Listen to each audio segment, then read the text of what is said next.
tenho certeza que você já ouviu falar. Você tem os olhos da sua mãe, o sorriso do seu pai, você franja a testa igualzinho ao seu avô. Por que essas semelhanças existem?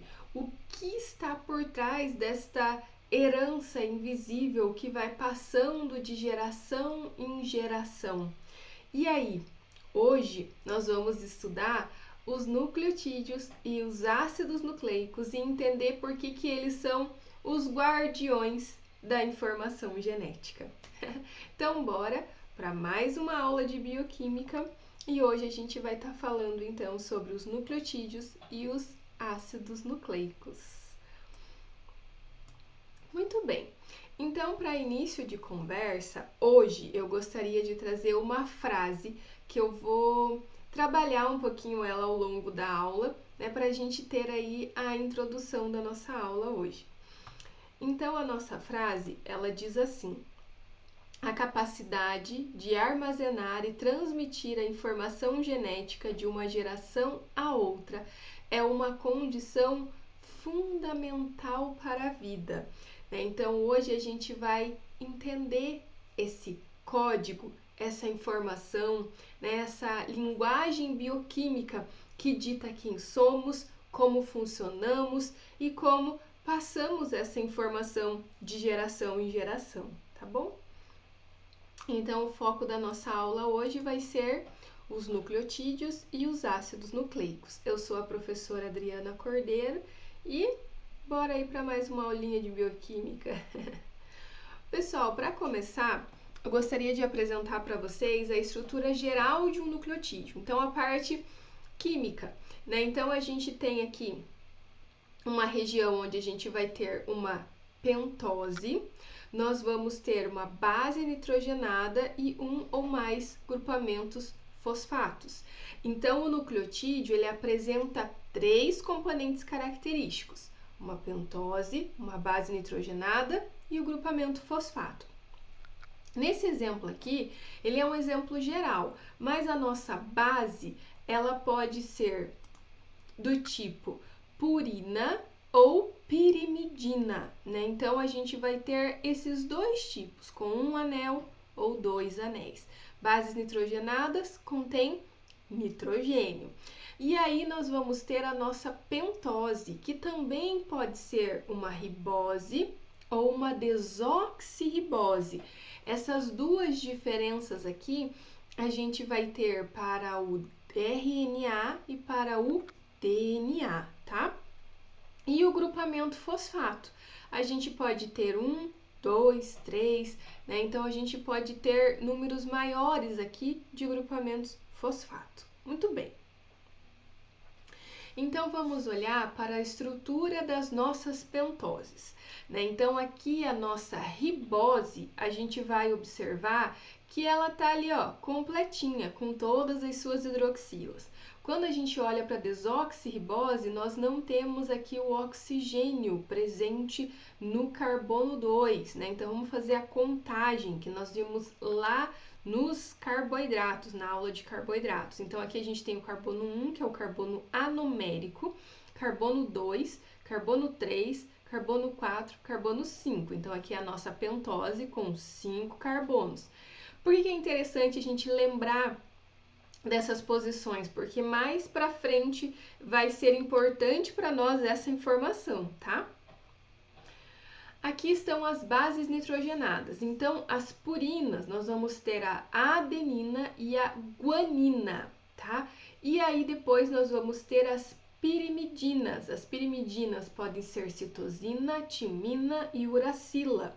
E aqui nós vamos ter, dentro das pirimidinas, a timina, que é exclusiva do DNA, e a uracila, que vai ser exclusiva do RNA. Então, olha só. Aqui a gente tem uma diferença muito pequena, que é o grupamento metil, né? Então, aqui nós temos e aqui nós não temos, tá? Então, são estruturas bem parecidas. Mas quais as funções dos nucleotídeos? Então, os nucleotídeos, eles vão desempenhar algumas funções aí no nosso corpo. A primeira delas é participação das reações de transferência de energia metabólica. Então, a gente vai ter o que nós chamamos de nossa moeda energética. O ATP, ele é um nucleotídeo que é envolvido em reações de transferência de energia.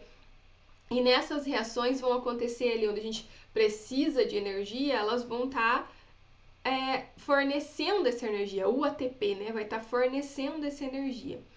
Atuam como segundo mensageiro na resposta hormonal. O segundo mensageiro, gente, eles vão ser os elos químicos que são essenciais ali na resposta das células aos hormônios ou a estímulos extracelulares, tá?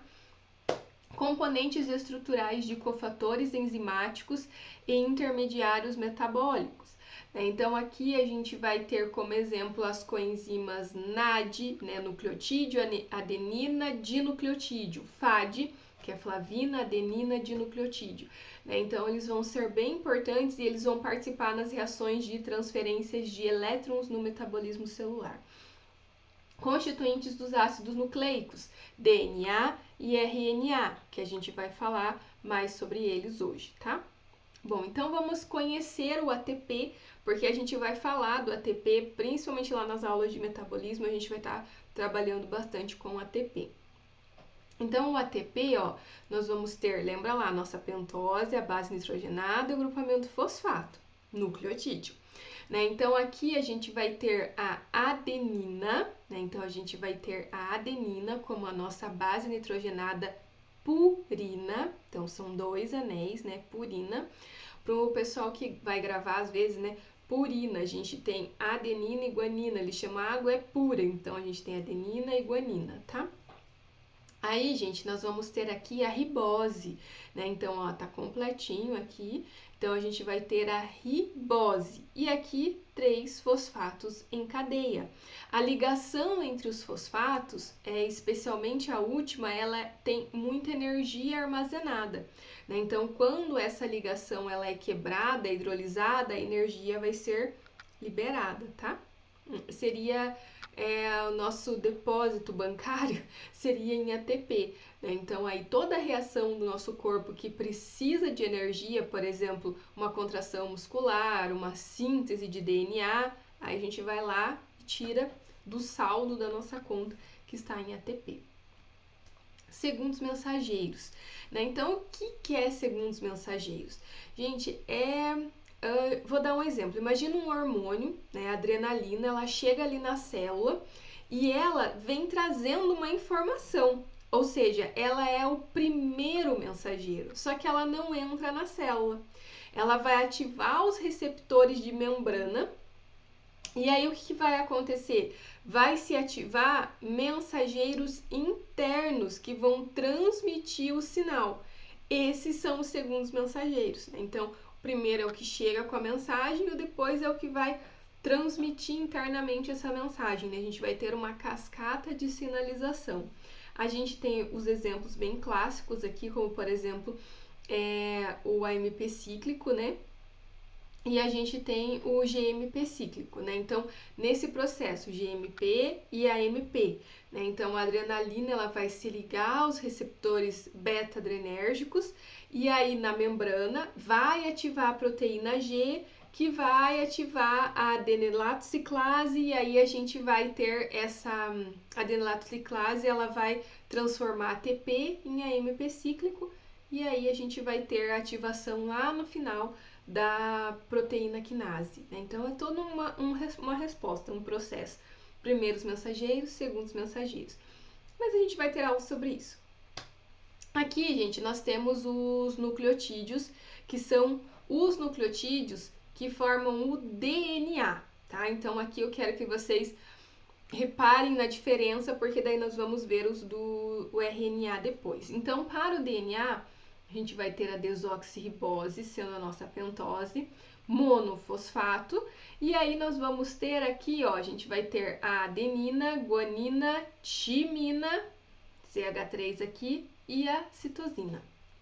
Né? Então, a gente vai ter as bases que nós vamos chamar aí de A, G, C, T, né? Ou na sequência ali A, G, T, C, tá bom? Então, a gente vai ter essas 4.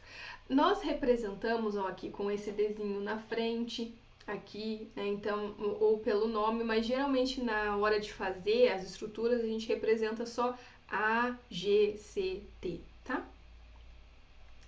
Aqui, gente, nós temos agora os nucleotídeos para o RNA. Veja que nós não temos mais o Dzinho na frente. A diferença entre aqui nós vamos ter uracila, né? Então aqui a gente tem uracila em vez de termos timina. É uma sutil diferença? É uma sutil diferença, né? Eu vou voltar ali, ó, viu? Muito pequenininha a diferença. Mas essa sutil diferença ela é importante. Ambas elas vão ser pirimídicas, tá? São bem parecidas.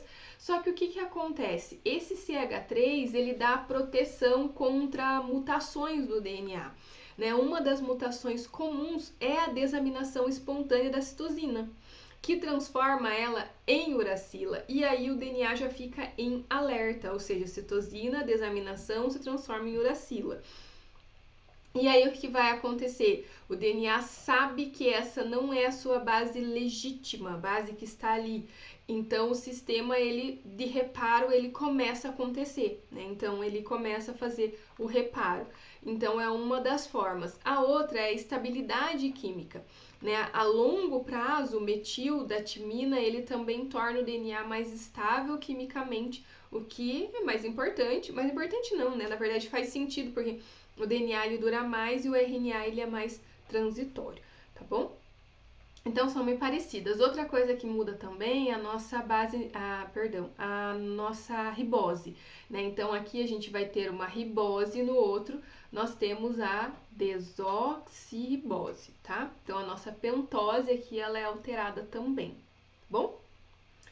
Muito bem. E aí, o que vai acontecer? Como que ocorre a ligação entre esses nucleotídeos? Então, eu vou precisar ligar esses nucleotídeos que formam o RNA e eu vou precisar ligar esses nucleotídeos que formam o DNA. Como que vai acontecer? Essa ligação que está aqui, a gente vai chamar de ligação fosfodiéster, né? Então, a gente vai fazer longas cadeias. Resumindo, então, os nucleotídeos são a estrutura menor, né? Seria como exemplo lá nas proteínas o aminoácido, quando a gente está falando de carboidratos seriam os monossacarídeos, agora nós temos os nucleotídeos. Então, quando eu ligo um nucleotídeo no outro, eu formo uma molécula maior, né? Eu vou formar um polímero. E olha só, essa ligação, ela então é a ligação fosfodiéster. Então, é uma ligação covalente que vai fazer o quê? Unir nucleotídeos. Então, a gente vai ter a união desses nucleotídeos. Quando eu uno esses nucleotídeos, eu formo o quê? DNA e RNA. Para formar o DNA, eu preciso dos nucleotídeos para o DNA. Para formar o RNA, os nucleotídeos do RNA, tá? Como que vai acontecer essa ligação? Então, ele vai conectar o grupamento fosfato com a hidroxila que vai estar aqui na minha pentose. Mas agora eu quero que vocês observem a numeração, né? Porque olha só, a gente vai estar ligando, ó, carbono 1, 2, 3, 4, 5. Então, o meu grupamento fosfato está no carbono 5 e a minha hidroxila está no carbono 3 da minha pentose, tá? Então, a gente tem essas ligações aqui, a ligação fosfodiéster, a gente faz como? Ou seja, o fosfato que está no carbono 5 do nucleotídeo, ele vai atacar a hidroxila que está no carbono 3, aqui ó, do meu outro nucleotídeo. Aí sim nós temos aí a formação da ligação fosfodiéster com a liberação aí de uma molécula de água. Nesse caso, como nós tínhamos dois fosfatos aqui, a gente também tem a liberação desses grupamentos fosfatos, tá? Então, qual seria a definição para ácidos nucleicos? São biomoléculas formadas por um conjunto de nucleotídeos ligados entre si. Então, nós vamos ter nucleotídeo com nucleotídeo com nucleotídeo, formando aí um polímero, né? Uma biomolécula grandona. Muito bem. Então, RNA e DNA. RNA, gente, ele vai formar uma fita única, longa, né? Então, com aqueles nucleotídeos que eu mostrei para vocês, nós vamos ter a ribose e nós vamos ter os nucleotídeos, e um deles é diferente ali, que é a uracila, que vai ser aí exclusiva do RNA. Então, olha só, aqui a gente vai formar uma fita longa, tá? E no nosso caso do DNA, nós vamos formar duas fitas, né? Então, eu tenho duas fitas sendo formadas e elas vão ficar uma ao lado da outra. A gente já vai entender um pouquinho mais sobre o DNA, tá? Bom, então o que vai acontecer com essas fitas? Se vocês observarem, então aqui a gente vai ter, ó, adenina, timina, citosina e guanina. A adenina, ela vai se ligar à timina e a citosina se ligar à guanina. Como que esse processo vai acontecer? Por meio das ligações de hidrogênio. Nesse processo, a gente tem, lembra lá da ligação que eu falei para vocês que era importante a gente lembrar das posições? Então, aqui a gente tem 5 e 3. O que quer dizer isso? Grupamento fosfato está ligado no carbono 5, nessa direção aqui é o último que está livre para fazer mais uma ligação. E aqui nós temos o carbono 3, o OH da hidroxila livre. Então, agora presta atenção na minha mão. Então, digamos que aqui esteja o meu grupamento fosfato, aqui esteja a minha hidroxila do carbono 3. Do outro lado, eu vou ter a mesma coisa, né? Eu vou ter um grupamento fosfato e eu vou ter a hidroxila do carbono 3. Só que você tá vendo que ela tá de ponta cabeça? Então, ela vai estar assim. Essas ligações, elas estão fazendo assim. As fitas, elas são antiparalelas, né? Então, uma tá nessa direção, outra tá nessa direção. Então, a gente tem no sentido 5 linhas, 3 linhas, e a antiparalela de baixo para cima, 5 linhas, 3 linhas. Bom, como que chegou-se a essa estrutura? Como que a gente teve a interpretação, né, de toda essa teoria? Começou com muitos pesquisadores, mas nós chegamos nas regras de Chargaff. Chargaff foi um pesquisador e ele disse o quê? Ele disse que a composição de bases de DNA em geral varia de uma espécie para outra, né? Então isso nos faz diferentes. Nós temos essas diferenças das nossas bases, dos nossos nucleotídeos ali no nosso DNA. Isso vai variar de uma espécie para outra. As amostras de DNA isoladas de uma mesma... As amostras de DNA isoladas de diferentes tecidos de uma mesma espécie têm a mesma composição de bases, né? Então, dentro de uma mesma espécie, nós temos a mesma composição. A composição de base de DNA de uma dada espécie, por exemplo, da minha pessoa, não muda com a idade do organismo, ou seja, não vai mudar se eu envelhecer. Não vai mudar com o meu estado nutricional, não vai mudar com o ambiente, né? Apesar de a gente ter nosso fenótipo, né, pode ser alterado, mas o nosso genótipo não pode.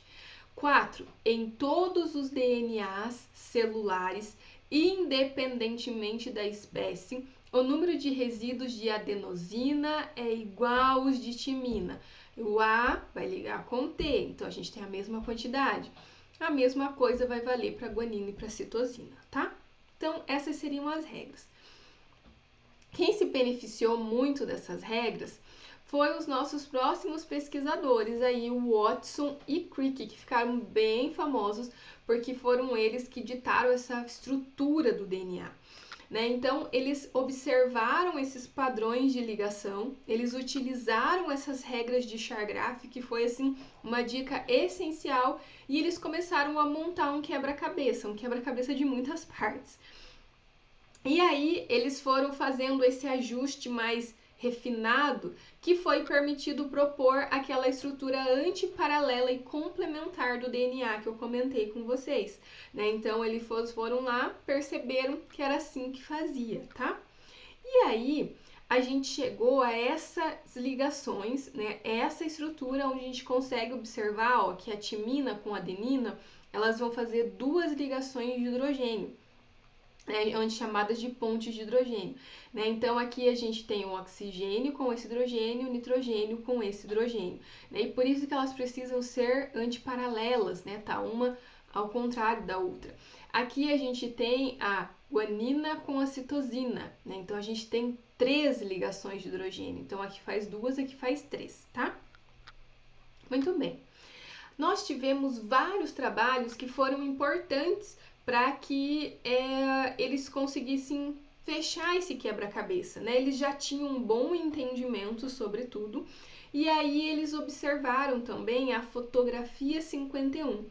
Essa história é meio dramática, porque conta-se que o Wilkes ele mostrou essa imagem que foi feita pela Rosalinda sem a permissão dela, e essa imagem ela estava com uma resolução excelente. Mas veja só, gente, essa imagem seria só mais uma se eles não soubessem o que eles estavam procurando e aquilo que eles já estavam imaginando que poderia ser, né? Então essa imagem só confirmou aquilo que eles já vinham buscando, porque eles conseguiram interpretar o que eles viram na imagem para poder observar e falar, opa, é mais ou menos assim que nós estamos pensando nessa estrutura de alfa-hélice.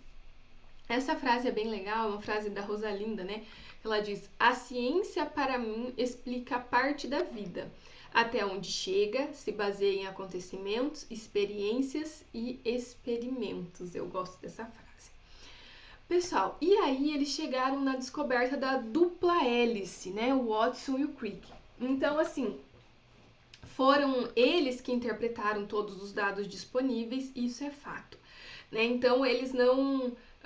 digamos que eles precisaram da ajuda, eles utilizaram várias coisas, vários experimentos, né? Então, o que seria uma conclusão para nós aí é que a descoberta da estrutura foi um feito coletivo, né? A gente teve contribuições complementares, mas aí esse modelo final aí da dupla hélice foi aí do Watson e Crick, então é mérito deles aí falar que a gente tem essa estrutura por conta da pesquisa deles, né? Então aqui a gente tem esse desenho dessa estrutura aqui, os dois novamente, né? Então a gente tem essa estrutura em alfa-hélice, nós não temos só essa, né? A gente tem algumas outras, mas essa daqui é sempre a principal, a que nós mais mostramos e estudamos, tá? Muito bem.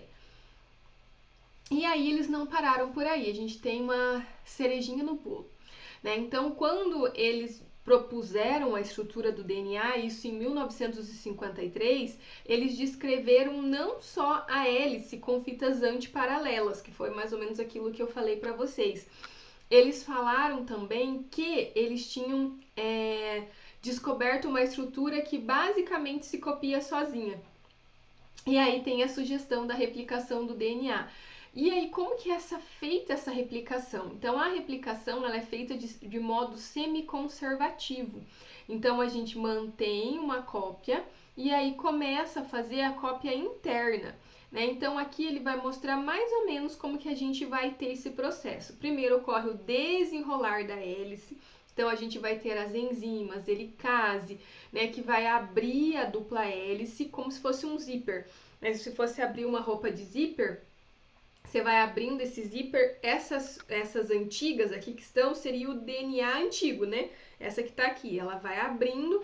Quando ela abre, ela mantém as duas mais afastadas.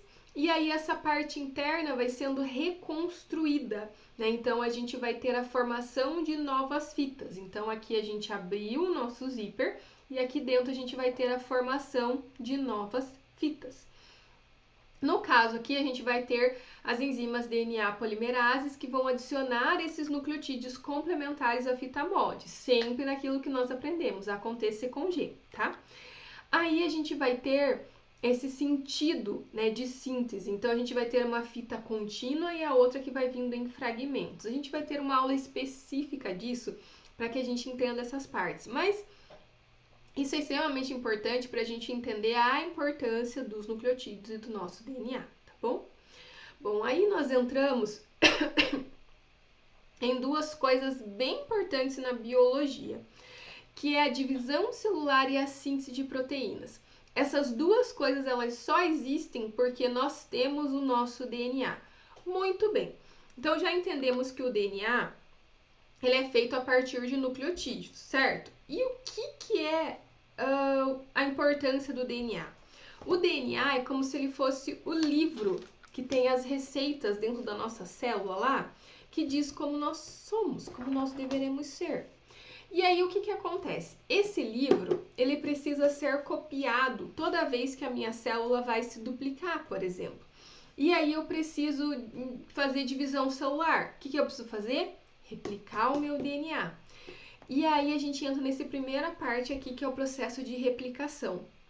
O que seria a replicação? Preservação da informação. Então, o DNA ele é o manual de instrução da célula, né? Ele é o nosso livro de receitas, mas antes de se dividir, uma célula precisa fazer uma cópia fiel desse manual, página por página, cópia por cópia. E ela ainda precisa ver se deu tudo certo. Já pensou se dá uma mutação, se dá um erro, se dá uma quebra?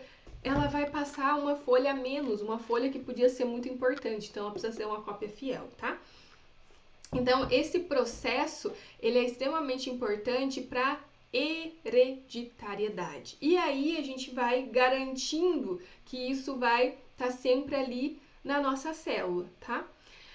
Aí nós entramos em dois processos de divisão. A mitose, ela mantém o nosso número de células, né? Ela vai replicando a nossa célula e vai mantendo. Agora, a meiose, ela é feita para a produção de gametas, né? Então, a gente vai produzir os gametas femininos e masculinos. E é aqui que entra a história de você ter o olho parecido com o da sua mãe, porque a gente vai passar de geração em geração. Então, isso vai sendo passado de geração em geração, porque parte do nosso DNA ele vai estar presente ali nos gametas femininos e masculinos, tá? Então, a gente volta lá na primeira fala, na primeira frase. A capacidade de armazenar, então quem armazena? Nosso DNA, tá lá? É o nosso código, tá? Digamos que seja lá um livro dentro da nossa célula, vai ser o nosso DNA. E aí, gente, essa capacidade de armazenar e transmitir a informação. Como que nós vamos transmitir? Duplicando as nossas células, fazendo meiose, né? Então, a gente tem o processo de meiose lá no final, onde a gente vai passar de geração em geração. Então, a informação genética de uma geração a outra é uma condição fundamental para a vida. Então, hoje nós existimos e estamos vivos porque nós recebemos já isso de outras gerações, beleza? E aí nós entramos na síntese de proteínas. Gente, se a replicação do DNA é a preservação da informação, quem que vai expressar essa informação? Quem que vai executar essa informação? É o processo de síntese de proteínas. Então, se o DNA ele guarda as instruções, alguém executa.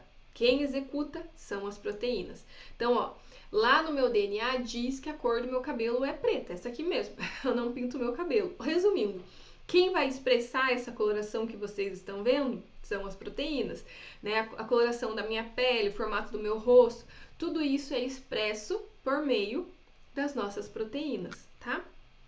Dogma central da biologia aí, né? O processo de transcrição e tradução, né? Então, as proteínas, elas fazem o que nós chamamos de expressão gênica, e elas são os instrumentos moleculares pelos quais a informação genética ela é expressa. Essa imagem é muito legal, eu gosto bastante dessa imagem. E ela mostra lá o nosso DNA como se fosse o nosso manual de instruções dentro do núcleo. Ele não sai de dentro do núcleo, mas ele é feito uma cópia por meio do RNA mensageiro. Então, o RNA mensageiro vai lá, pega o gene em questão que ele precisa copiar, faz uma cópia e ele sai de dentro da célula. Ele é processado, né? A gente vai estudar isso mais a fundo. E aí, depois, ele sai de dentro da célula. Saindo dentro da célula, ele chega até o ribossomo. E o ribossomo lê essa informação. Como que essa informação ela é lida? Essa informação ela é lida por meio dos códons. Então, a cada 3 pares de base do meu RNA mensageiro que vai passar, lembra lá que no RNA mensageiro não tem T, tem U. Então, ele vai ler o códon ali, por exemplo, uracila, né? E vai codificar a fenilalanina, que é uma proteína, é um aminoácido, né, para formar as proteínas. Então, nós temos aqui, ó, os aminoácidos que chegam depois dessa leitura e a gente vai formando essa proteína, né? Então, a gente vai ter, ao final desse processo, a formação da estrutura primária, que é o nível mais simples da estrutura das nossas proteínas. Se vocês derem uma olhadinha lá na aula de proteínas, tem também essa explicação aí para vocês, tá bom? Então, a estrutura de cada proteína e, em última análise, de cada biomolécula e componente celular é o produto da informação programada na sequência nucleotídica de quem? Dos ácidos nucleicos da célula. Então, a proteína ela é formada com base na informação genética que nós tiramos lá do nosso DNA, que chegou até o ribossomo por meio dos RNAs mensageiros que transportam essa informação. Olha só que legal. Quem traz os aminoácidos são os RNAs transportadores, né? Então a gente tem mais de um tipo de RNA. Isso é muito legal, gente. O próprio RNA ribossomal, né, que forma o ribossomo. Então, isso são bem interessantes para a gente também, assuntos para a gente trabalhar na nossa próxima aula, tá? Bom, gente, as técnicas modernas, então, que envolvem o DNA. Então, a gente já tem várias, a gente já descobriu que o DNA é a molécula guardiã da informação genética, certo? Então, a gente pode entender agora que o homem meio que ele aprendeu a manipular esse manual genético, tá? A gente tem a PCR ela amplifica, né? Ela vai fazer várias cópias do DNA, ela vai amplificar os segmentos de DNA em milhões de cópias, e a gente viu isso bastante na época da Covid, para fazer os testes de Covid, mas a gente sabe também que é utilizado para investigação criminal, diagnóstico de doenças, né? Por exemplo, caiu lá um fio de cabelo numa cena do crime que tem o bulbo capilar, né? Caiu, eles conseguem, às vezes a quantidade que tem ali é tão pequena, só que o que acontece? A gente consegue amplificar aquele DNA em várias vezes para que possa ser feita ali a análise forense. Então, depois de vários ciclos, você tem aí a amplificação. Bom, a gente tem eletroforese em gel, que é basicamente separar por tamanho, né, por pedaços ali de tamanho do DNA. Então, é uma técnica para você visualizar os fragmentos de DNA, é usado bastante em teste de paternidade. Aqui a gente tem os organismos geneticamente modificados. No Brasil, a gente já tem uma gama bem grande, desde animais a plantas. Isso é interessante, né, principalmente quando você está pensando ali no processo de aumento de culturas, né? Por exemplo, a gente tem o Aedes aegypti transgênico, né, para evitar a transmissão de doenças e assim por diante. CRISPR-Cas9, a edição genética, eu acho que atualmente uma das mais interessantes já criadas, assim, então é uma ferramenta que funciona como uma tesoura genética que é programável.